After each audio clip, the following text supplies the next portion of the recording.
चलिए आज हम कक्षा 10 की गणित में बहुपद पढ़ते हैं। पिछली कक्षा में हमने पढ़ा था बहुपद क्या होता है। बहुपद एक चर के रूप में आधारित एक ऐसा बीजी व्यंजक होता है जिसमें जो है ये हमारी वास्तविक संख्याएं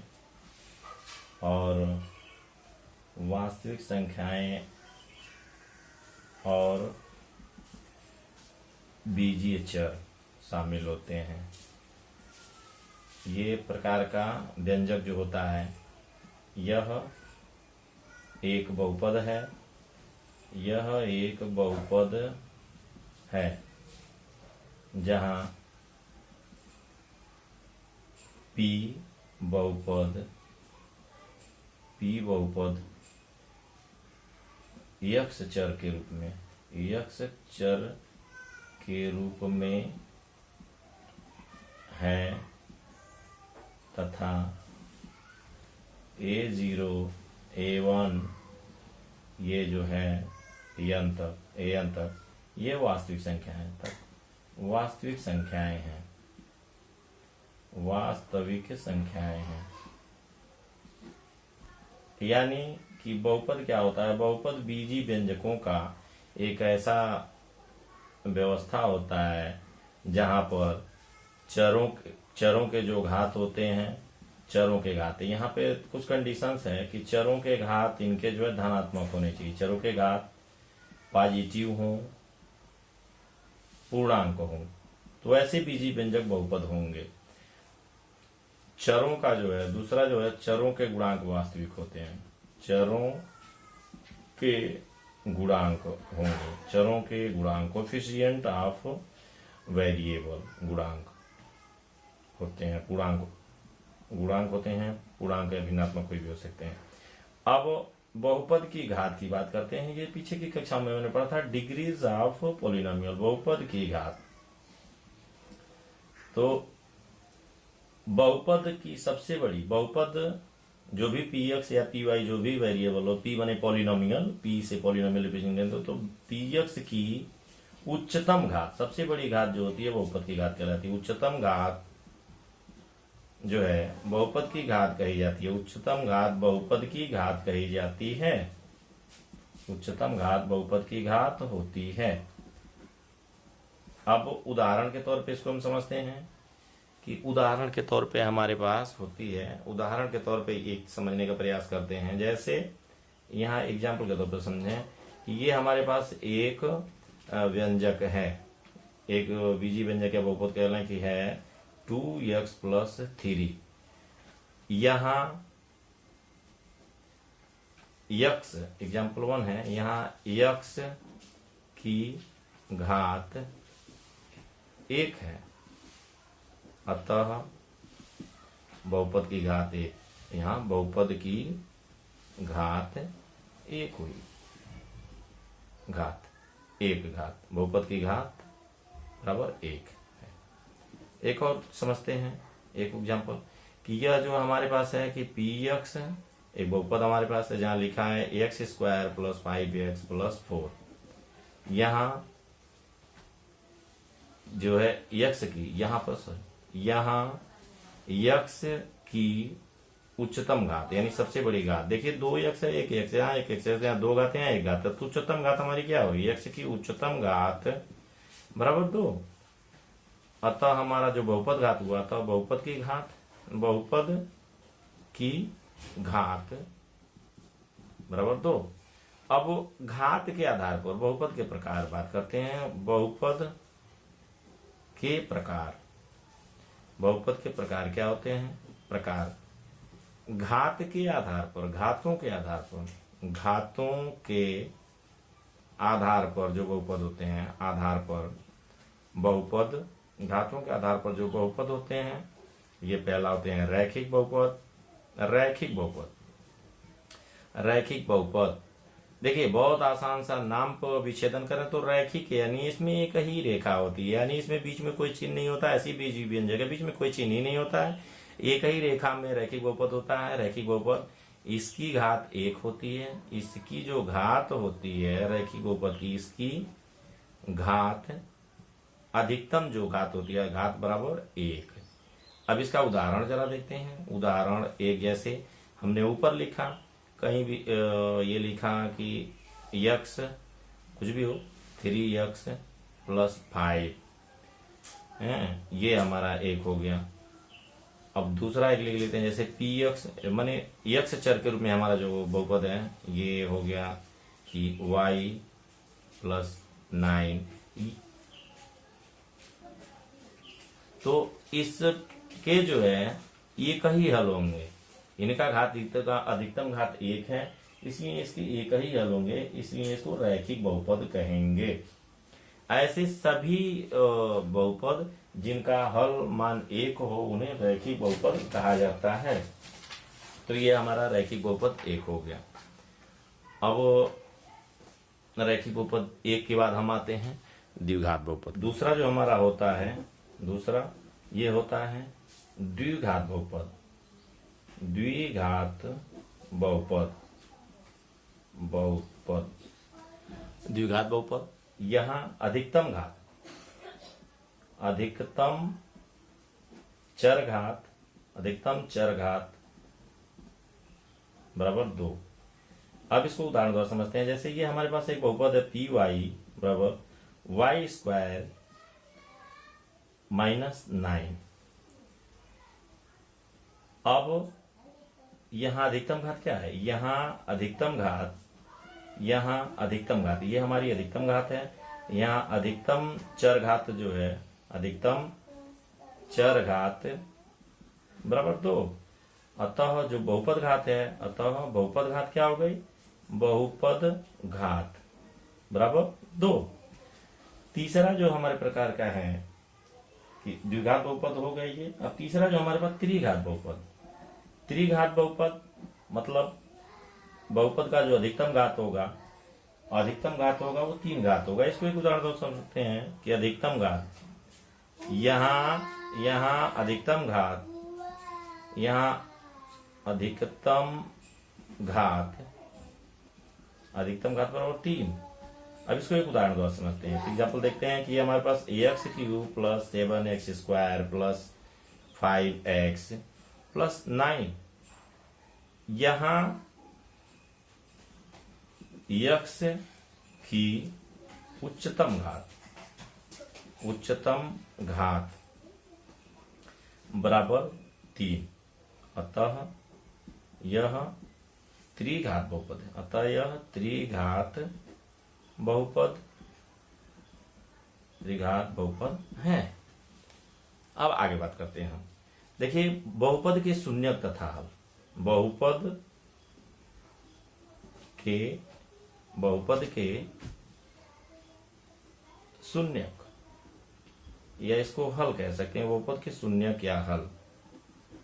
तो इसमें क्या है कि एक चीज बहुत ध्यान देने वाली बात है, जो सबसे बड़ी बात है, ये चीज ध्यान देने वाली कि किसी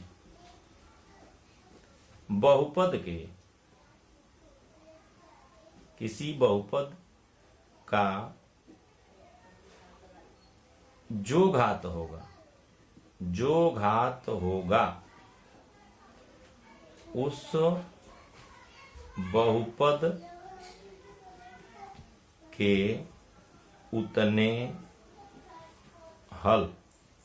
अब हल को समझने के लिए नहीं, चर का उतना मान मिलेगा। चर का मान किसी बहुपद के जितने घात होंगे, यानी बहुपद जितने घात का होगा उसके चर के उतने मान होंगे। अब इसको समझने के लिए जरा समझते होंगे। जैसे हम यहाँ एक एग्जांपल से समझते हैं कि px एक बहुपद है जिसका वैल्यू हमारे पास है ax² - 4। तो अब इसके कितने मान होंगे, ax² - 4। तो यहां इसके हल देखते हैं, इसके कितने शून्य होंगे या मान होंगे। तो यहां पर हम समझ सकते हैं कि यहां बहुपद घात बराबर 2। अतः इस बहुपद के 2 हल इसको हम मान या शून्यक भी कह सकते हैं। इस बहुपद के दो हल मान या शून्यक होंगे। अब आगे भी हम समझते हैं, आगे इसको और आगे समझेंगे कि बहुपद का शून्यक क्या है। देखिए अगला जो हमारा पॉइंट है कि बहुपद का शून्यक, यहाँ इस उदाहरण में देख लेते हैं कैसे हमारे दो मान हो गए। देखिए यहाँ पर x स्क्वायर माइनस 4 बराबर 0, तो x स्क्वायर बराबर 4 और x बराबर अंडर रूट 4, यानी x बराबर हमारा जो हो गया +-2। तो यहाँ हम कह सकते हैं कि x बराबर 2 और x बराबर -2, यानी यहाँ पर हमारे दो मान हो गए। तो अतः चूंकि हमारा जो बहुपद है यहाँ पर अधिकतम 2 घात का था, द्विघात बहुपद था, इसलिए यह हमारे दो मान हो गए। अब इन दोनों मानों को यदि आगे रखते हैं तो उसमें शून्य हो जाएंगे। अब आगे अगले भाग में इसको देखते हैं। बहुपद का शून्यक, बहुपद का शून्यक क्या होता है? px बराबर ये हमारे पास है ax square plus bx plus c। यहां पर हम देख रहे हैं कि हमारा जो घात है यहां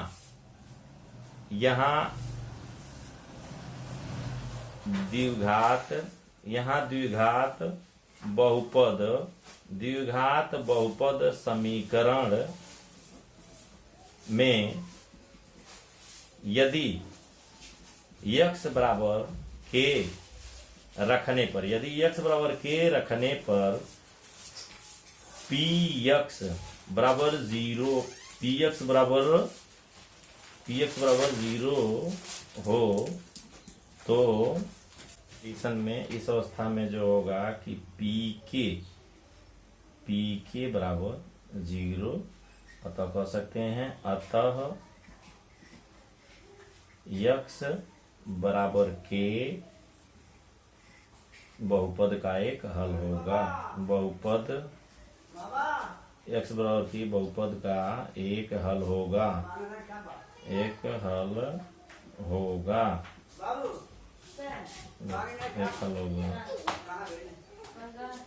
बहुपद x बराबर k बहुपद का एक हल होगा। अब किसी समीकरण के जितने घात होंगे, उतने हल होंगे, उतने मान होंगे, तो इसको आगे हम समझने का प्रयास करते हैं। एक एग्जाम्पल द्वारा समझते हैं कि क्या होता है। एक एग्जाम्पल है, इसके हल या मान हमें ज्ञात करने हैं, कितने गुणनखंड जो होंगे। तो देखिए यहाँ पे लिखा है कि x square minus 5x plus 6 ये एक बहुपद है। तो इस बहुपद के जो है हल ज्ञात कीजिए। तो बहुपद के हल या मान ज्ञात करने के लिए सबसे पहले हम क्या करेंगे कि px बराबर x square minus 5x plus 6। अब हमें पता है कि ये बहुपद 2 घात का है, इसलिए बहुपद के अधिकतम मान 2 होंगे। तो यहाँ पर लिखते हैं कि बहुपद हल प्राप्त करने के लिए, बहुपद हल के लिए, यानी यदि हल हमें इसके होंगे तो px समान क्या होना चाहिए? तो होने के लिए px बराबर 0 होना चाहिए, अर्थात तो जो हमारा और आगे होना चाहिए x square minus 5x plus 6 बराबर 0। अब आगे की कक्षाओं में, पिछले कक्षाओं में जो हमने पढ़ा था उसके हिसाब से अगर हम देखें तो यहाँ पे द्विघात त्रिपद के हिसाब से हम निकाल सकते हैं कि x स्क्वायर और इस 6 के जो हम ऐसे दो गुणन करें कि जो उनको मतलब वो घटाया जाए तो 5वां गुणा करने पे 2 4। तो देखते हैं 2 3 6, और यदि दोनों को ऋण रख करके किया जाए तो 5 हो जाएगा। तो इनको हल करने का जो हम द्विघात त्रिपद व्यवस्था कक्षा 8 और 9 में पढ़े थे उनकी बात करते हैं। तो ये हमारा क्या हो गया -2 और ये 3 और x गुणांक, और ये हमारे पास 6 है बराबर 0। आगे बढ़ाते हैं कि x square minus 2x minus 3x plus 6 बराबर 0, या x कॉमन करेंगे इन दोनों में। तो हमारे पास पहले एक बार ब्रैकेट में ले लेते हैं ताकि चिन्ह संबंधी जो कंफ्यूजन है, x स्क्वायर माइनस 2x। यहाँ पर हमारे पास जो है माइनस है तो माइनस पहले पद में ही कॉमन कर लेते हैं, माइनस को बाहर कर लेते हैं और देखते हैं क्या है। तो 3x - 6 बराबर 0।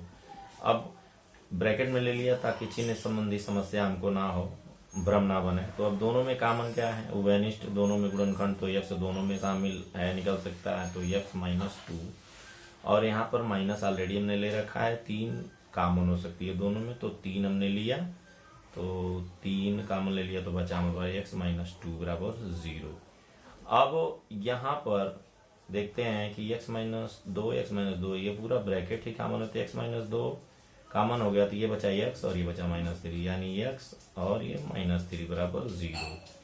अब हम देख रहे हैं कि यहाँ पर क्या है कि हमारे जो बहुपद हल के लिए बहुपद का हल क्या मिला हमको, तो यहां से ये कह सकते हैं कि x - 2 बराबर 0 और x - 3 बराबर 0। यानी जब ये दोनों का गुणा 0 है तो ये अलग अलग भी 0 के बराबर होंगे। ऐसे कंडीशन में x बराबर 2 और ये x बराबर 3। अतः जो बहुपद के हल हुए, बहुपद का हल, यानी बराबर हम कह सकते हैं कि बहुपद का हल x बराबर 2, x बराबर 3 भी कह सकते हैं, या सीधे हम जो है इसको x बराबर 2, 3 कह सकते हैं। तो ये हमारा बहुपद का हल या मान हो गया।